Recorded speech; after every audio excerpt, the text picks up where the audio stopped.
ନମସ୍କାର, ମୁଁ ସୁକୁମାର ଦାସ। ମୋ କବିତା ଶୀର୍ଷକ ନଈପରି ଝିଅଟିଏ। ସାବନା ରଙ୍ଗର ଝିଅଟିଏ ହଳଦୀ ରଙ୍ଗର ଶାଢ଼ୀ ପିନ୍ଧି ରାସ୍ତାରେ ଧୀରେ ଧୀରେ ଯାଉଥିଲା ବେଳେ ଗଛର ପତ୍ର ସବୁ ଫୁଲ ପରି ଝରି ପଡ଼େ ମସ୍ତକେ ତାହାର।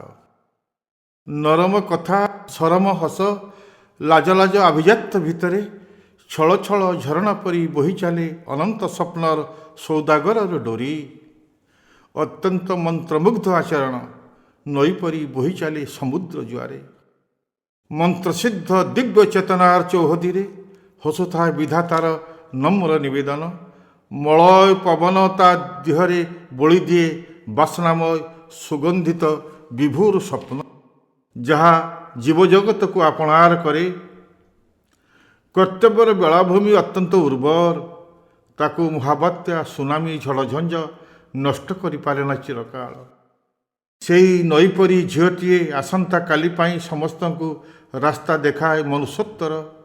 ସେହି ନଈପରି ଝିଅଟିଏ ଆସନ୍ତା କାଲି ପାଇଁ ସମସ୍ତଙ୍କୁ ରାସ୍ତା ଦେଖାଏ ମନୁଷ୍ୟତ୍ୱର। ତାର ପ୍ରତିଟି ସମ୍ବୋଧନ ଭିତରୁ ଝରି ପଡ଼ୁଥାଏ ମମତାର ମୋତି। ସେହି ଝିଅଟିଏ ବହି ଚାଲେ ପ୍ରତିଟି ମଣିଷର ସ୍ୱପ୍ନ ରାଜ୍ୟରେ। ଆୟୁଷ ବାଣ୍ଟି ଚାଲିଥାଏ ସମାଜର ସୁଖରେ ଦୁଃଖରେ। ନଈପରି ଝିଅମାନଙ୍କ ପାଇଁ କବିଟିଏ ଜନ୍ମ ନିଏ ଲେଖିବାକୁ କବିତାର ବସୁନ୍ଧରା। ରୋଗମୁକ୍ତ ହେବ ବିଶ୍ୱ, ସଭ୍ୟତା ସୂର୍ଯ୍ୟ ପରି ଝଟକିବ, ଆଦର୍ଶ ତାର ଓଙ୍କାର ଧ୍ୱନିରେ ମହକିବ।